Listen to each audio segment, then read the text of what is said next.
US में Utah national park को satellite से देखा जाए तो यहाँ ब्लू कलर की कोई अनोखी चीज नजर आ रही है।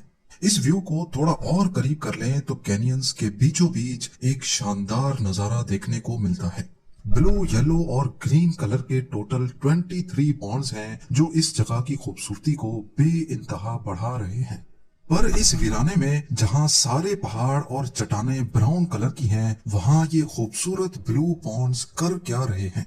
क्या ये नासा का कोई सीक्रेट प्रोजेक्ट है या फिर कोई स्विमिंग पूल?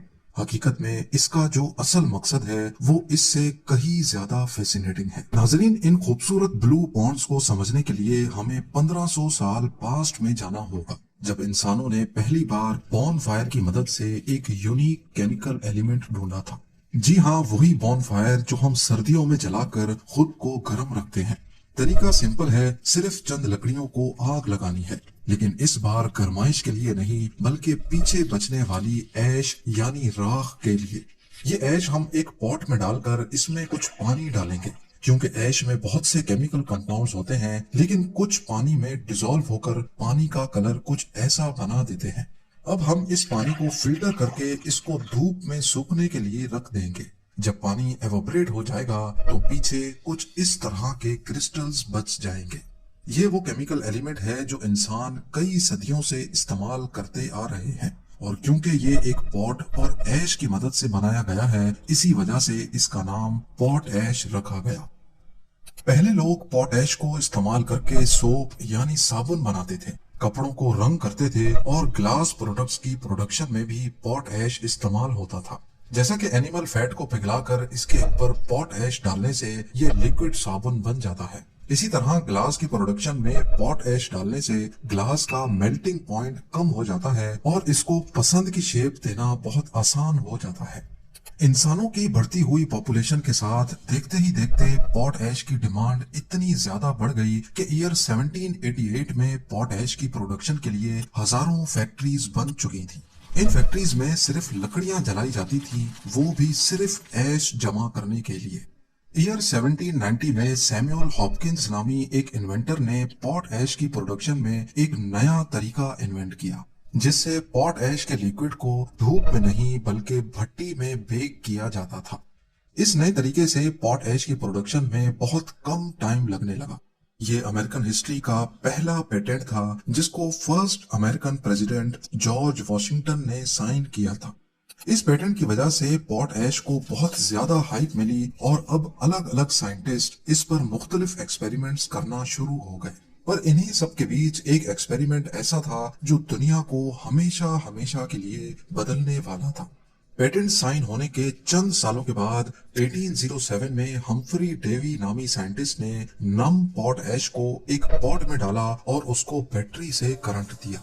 उन्होंने नोटिस किया कि पॉट ऐश में छोटे छोटे मेटल के बॉल्स बन रहे हैं, और फिर अगले ही लम्हे अचानक से वो ब्लास्ट करके फट गए।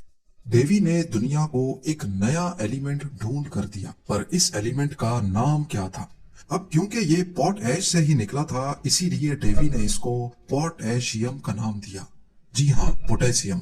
काफी लोग पोटेशियम का नाम सुनते हैं तो खुबानी, किशमिश या फिर केला उनके दिमाग में आता है। बेशक ये फ्रूट्स इंसानों के लिए पोटेशियम का अच्छा सोर्स है, लेकिन इसमें प्योर पोटेशियम नहीं है। प्योर पोटेशियम बहुत ज्यादा रिएक्टिव होता है, वो किसी भी चीज से फौरन रिएक्ट कर लेता है। जैसा कि हम्फ्री डेवी के एक्सपेरिमेंट में पोटेशियम ने हवा में मौजूद वाटर वेपर से रिएक्ट किया और फट गया, इसी तरह प्योर पोटेशियम को ऑयल में डिबो कर रखते हैं ताकि वो हवा में मौजूद वाटर वेपर से रिएक्ट ना करे। इसके बाय प्रोडक्ट्स को इस्तेमाल करके आज दुनिया में इतनी चीजें बनाई जा रही हैं कि अगर उनको गिनने पे आए तो शायद ये वीडियो छोटी पड़ जाए। बैटरी से लेकर फर्टिलाइजर्स तक और ग्लास से लेकर गन पाउडर तक पोटेशियम अब दुनिया की मजबूरी बन चुका है। पॉट ऐश में गोबर यानी एनिमल वेस्ट डाला जाए तो पोटेशियम नाइट्रेट बनता है, जो कि गन पाउडर और फायरवर्क्स का मेन इंग्रेडिएंट है। हम्फ्री डेवी की डिस्कवरी के बाद पॉट ऐश या पोटेशियम से तो काफी चीजें बनाई जाने लगी, लेकिन सबसे बड़ा मसला खुद पॉट ऐश की मैन्युफैक्चरिंग का था, क्योंकि डेवी की डिस्कवरी के बाद अगले कई सालों तक इसको लकड़ियां जलाकर ही बनाया जा रहा था। डिमांड के बढ़ने की वजह से बात यहाँ तक पहुंच गई कि यूरोप और यूएस के पूरे पूरे जंगलात को काटा जाने लगा और ये चीज एनवायरनमेंट के लिए सबसे बड़ा खतरा बन चुकी थी। फिर 1861 में जाकर जर्मनी ने पॉट ऐश की प्रोडक्शन का एक नया सोर्स ढूंढ निकाला। वो कहीं और नहीं बल्कि एक खास किस्म के पत्थर के अंदर था और ये पत्थर जर्मनी के पास बहुत ज्यादा थे।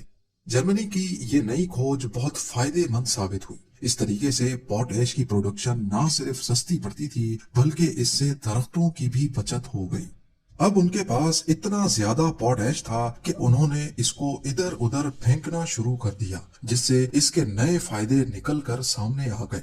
पॉट ऐश को जमीन पर फेंकने से ये नोटिस किया गया कि फसल की ग्रोथ बहुत जल्दी हो रही है और वो भी कम पानी देने से।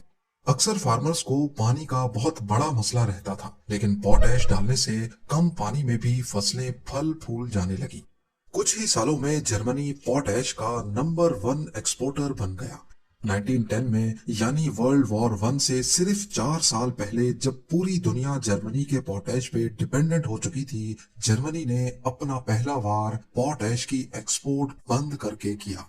जर्मनी के इस हमले का सबसे ज्यादा नुकसान अमेरिका को हुआ। यही वो वक्त था जब यूएस कांग्रेस ने अमेरिका में ही पॉट ऐश के डोमेस्टिक सोर्सेज ढूंढने के लिए फंड्स एलोकेट किए, जिनमें एक लोकेशन यूटा में मॉब सिटी के करीब थी। पर मसला ये था कि यहाँ पॉट ऐश के पत्थर सरफेस पर नहीं बल्कि जमीन से 3500 फीट नीचे मौजूद थे। पहले तो यूएसए ने यहाँ प्रॉपर माइंस खोदी और 3500 फुट नीचे से पॉट ऐश के पत्थरों को बाहर निकाला जाने लगा। सब कुछ दोबारा से ठीक ठाक चल रहा था, लेकिन फिर 1963 में एक हादसा हुआ जिसने सब कुछ बदल कर रख दिया। पॉट ऐश के लिए खोदी गई माइन के अंदर मीथेन गैस लीक हो गई और ओपन फ्लेम से कांटेक्ट के बाद उसमें आग भड़क उठी। पॉट ऐश की माइन एक जोरदार धमाके से लरस उठी। इस अफसोसनाक हादसे में 18 माइनर्स अपनी जान गंवा बैठे।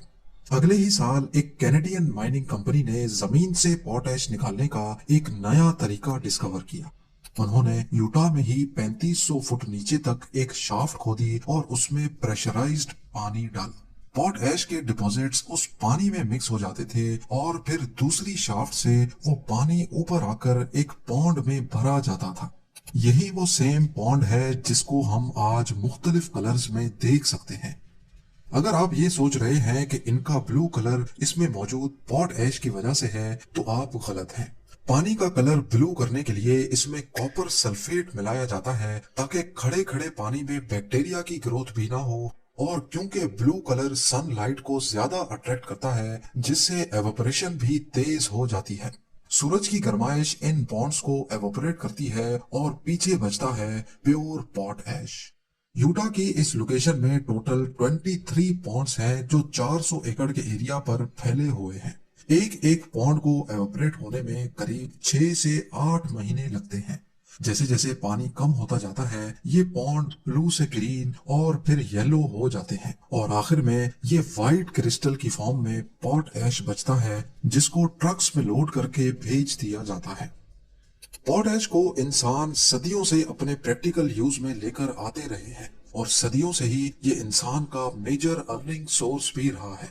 एक एस्टिमेट के मुताबिक मॉब सिटी में जमीन के नीचे करीब 2 बिलियन टन पॉट ऐश मौजूद है। एक टन की कीमत $330 है, यानी सिर्फ ये लोकेशन ही अमेरिका को $660 बिलियन कमा कर दे सकती है।